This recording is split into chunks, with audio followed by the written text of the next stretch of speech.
everyone, and welcome to Whimsy Wednesday. Today is, drum roll, come on, May 12th. So to know where this video is along the lines of, the 2020-2021 experience, I stopped and got gas today. Wasn't difficult, but it did cost me $35 for a half a tank of gas. So, yep. Gas prices have gone up here in New York. Definitely not what I'm hearing elsewhere from friends and family. But at least I've got to take a gas. And I've locked my car. So, that's a wrap. Even with everything going on with that, I hope everyone is being sensible and enjoying the nice weather if you have it. It's actually almost 70 degrees for the drive home. Granted, it was 37 degrees on the drive in. It was chilly. All right, enough of that. Let's do something fun. I have not done a project with you all in weeks, months. My apologies, it's been so long. So we're going to do a teeny tiny little project today. Small project, but one that's very useful. So we are going to make some little sachets out of ribbon, okay?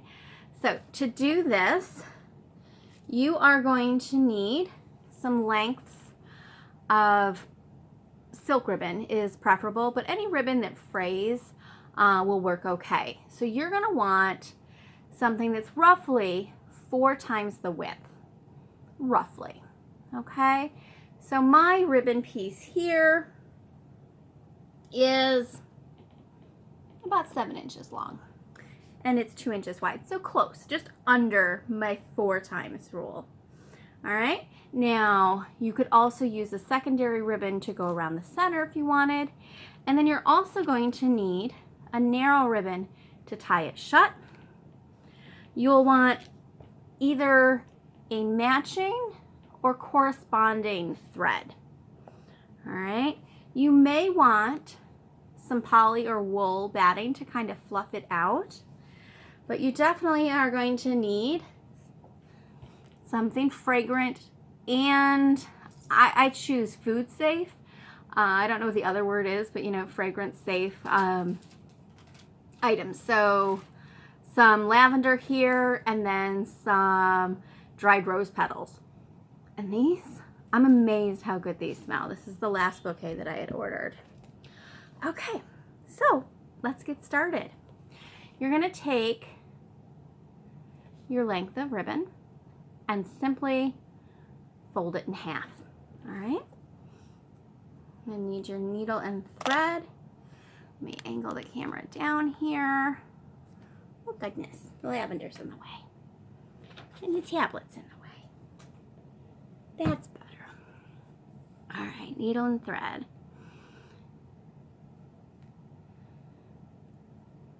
Simple little knot at the end.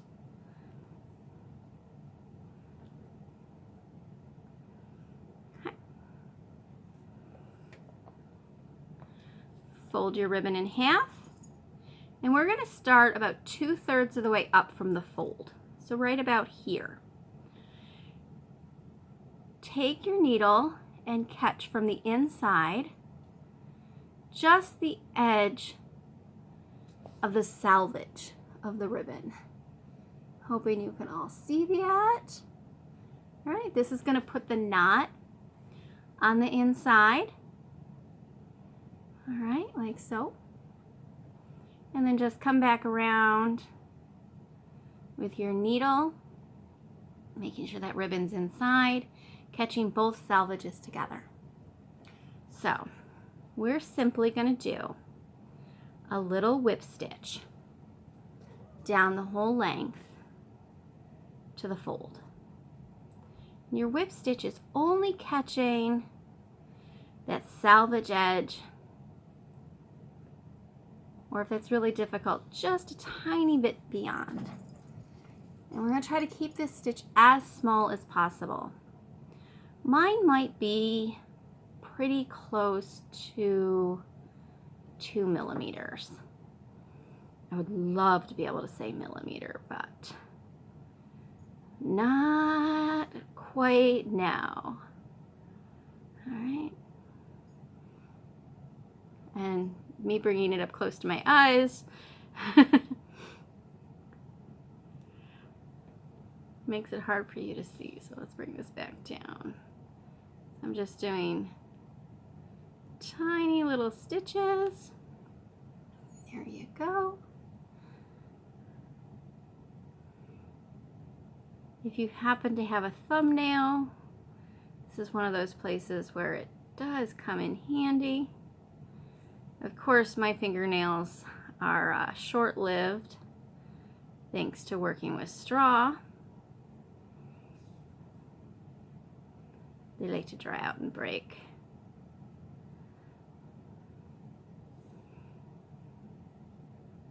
Now this technique of whipping the edge of the ribbon is something I've found in a few different period pieces. There was the first one I really noticed was a tiny 1-inch sachet that was on the cover of a needle book, and it was done out of ribbon and had the cute little frayed top like we're gonna do. I noticed that and I'm like, oh, that's different, because you know, if you're making a little sachet out of fabric, you just sew along the sides and turn it right side out. Now, not when it's made out of ribbon. It's got this handy dandy little salvage for us to work with.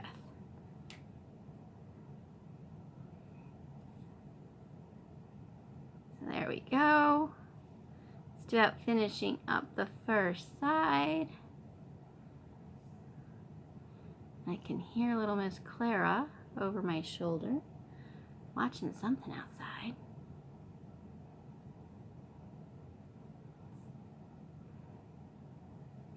There we go. That's one side. There we go. Hope you can see that. Trim off my ribbon as close as possible. Make sure you knot it. All right.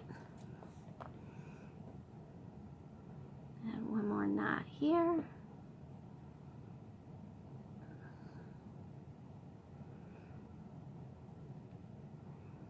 Now I did start a second one here, because I wasn't sure how I was going to do on time. So I'm going to instruct you to do this side as well. Do I want to go on to the next one? No, we've got time. Let's do the whole thing. So I'm going to repeat what I did on the other side. Trying to start exactly across from where I started the first one. Making sure I get the little knot inside.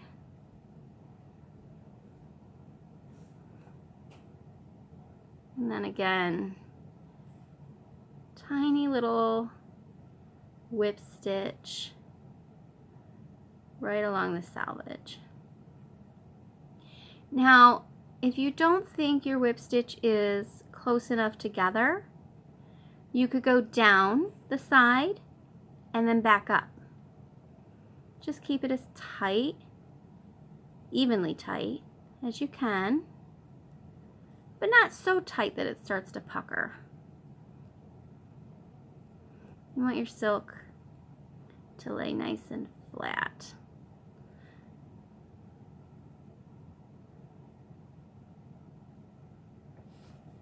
And I just realized on one of the ones I worked on last night, I have some runs in the silk. That makes me sad. Aw, sadness. Wonder if I snagged that on something else. So that's the downside of some silks, I guess. Looks like that one started to snag too. Alright, let's try not to get these to snag. I bet you it was when I was fraying it. was working in the dark. Well, not dark, just, you know, not bright light.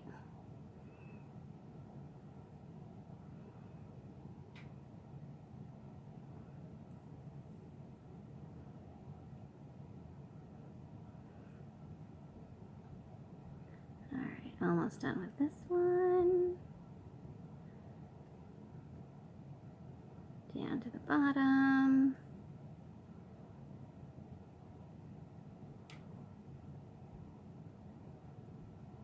Last little one.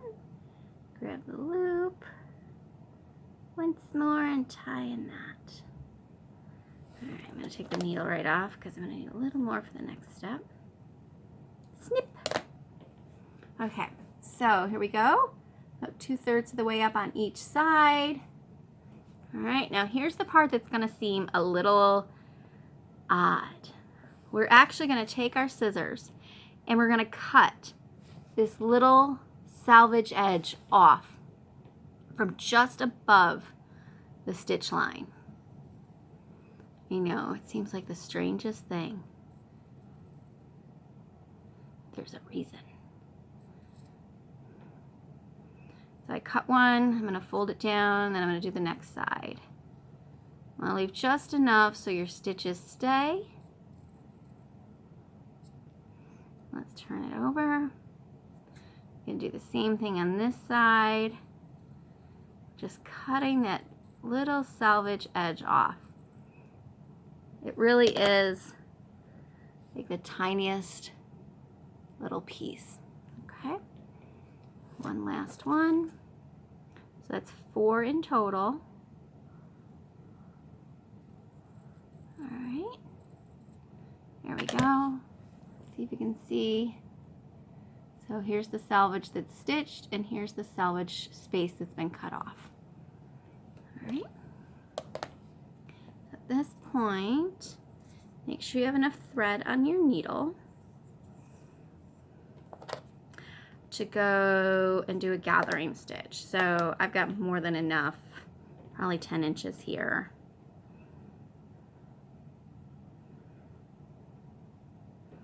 In this case, you're going to want a really strong knot, nice big one, so it doesn't pull out as you're gathering.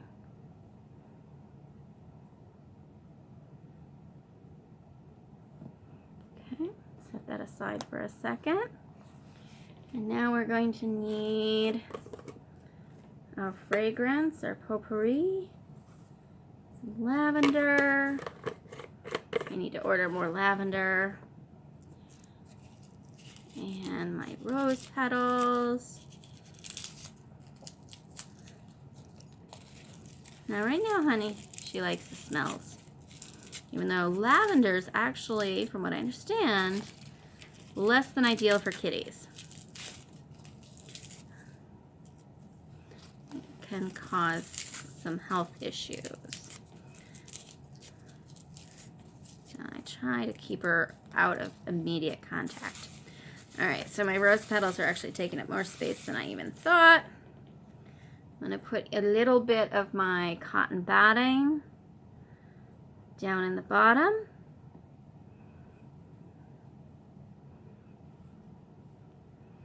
Just kind of fills that out. And I'm going to add some of my petals. And some lavender. Ease.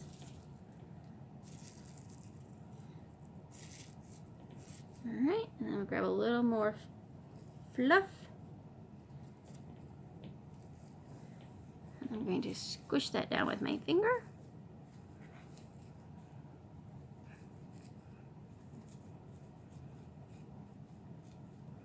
That should be nice and full. Alright, now here's a trick that I was figuring out. So I stick my finger in on top of the fluff. Take my needle and I line it up just below the edge of my stitches inside of the salvage line. So right about there. And I'm going to run a gathering stitch across And this is where it's important to have a nice sharp needle, of course, so we don't snag. I am kind of wondering if my snag lines might have been claw induced. Honey, I'm not supposed to have that. Come on, down please. Thank you. All right, so I'm going right across. Let's see, you can see that line. Good. Don't have to pull it yet. We're gonna go over the other side. Go back across, pushing the batting down in.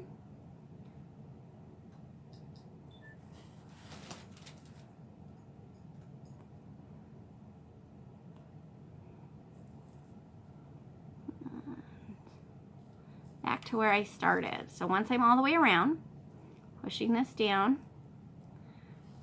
I'm going to pull my thread. All right, so it closes it. And then I like to wrap around a couple of times. And then I like to go through those stitches. So I'm actually going through the gathering part. And I just do this a few times. So I know it's nice and snug. And then I'll tie it off.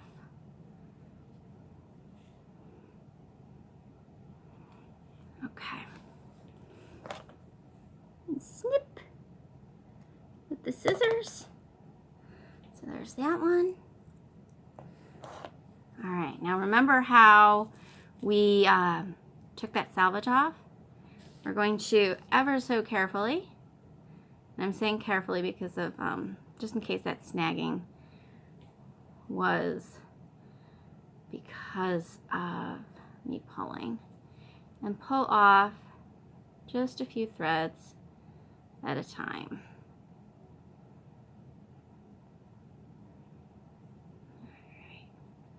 You can also have them pull down, which actually is really pretty. Just do it gently, don't pull too hard.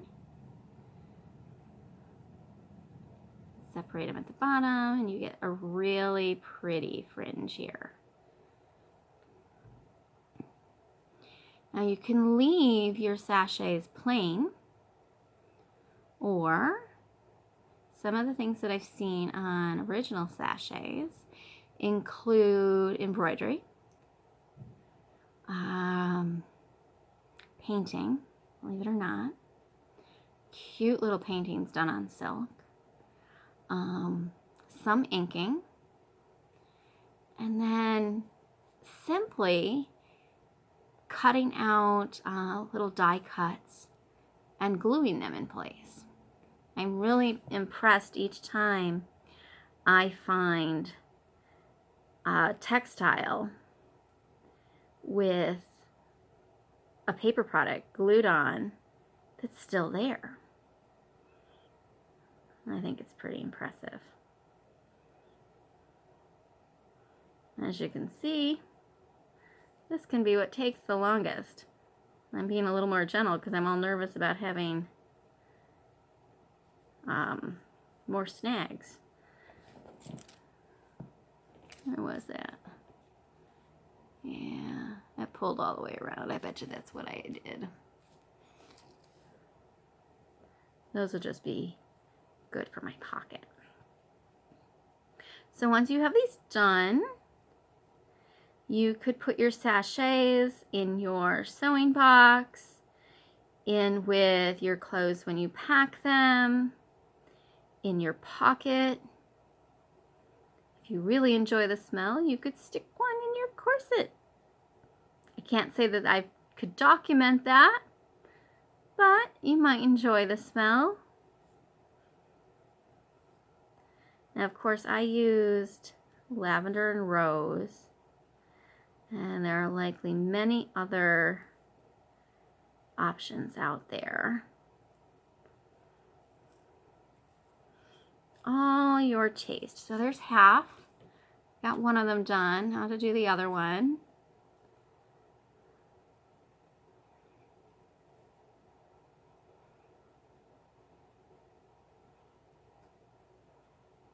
So if you want to comment either in the blog or on YouTube, let me know what your favorite fragrances would be to put into a sachet.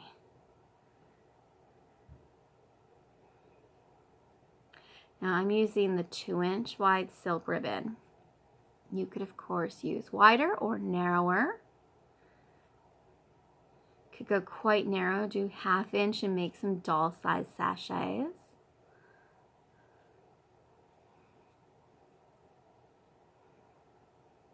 You can combine ribbons. You could stitch together the selvage edges of a couple 1-inch ribbons. Use just a plain stitch or go back over with a decorative stitch. A little bit of embroidery. There we go. It wants to go a little further. There we go. I think that's kind of cute. Ta-da! And currently, their little hairs are up like the toy trolls from a few years back. Okay, so maybe more than a few years back. I'm not sure. Lose track of time. Once we put on a little snippet of ribbon, this is just going to tie right around. We can have those little hairs come down and lay flat if we like. So just make a little bow. I haven't figured out how to do this in the camera yet.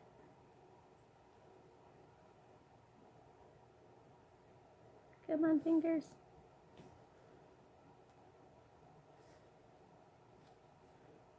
Of course, I have to have trouble making a bow of all things in front of the camera. Oh my goodness. All right, we're just gonna stop there. All right, so make a bow. I didn't make a bow, but then you can bring your little tassels down. Whoops. And there's a little sachet.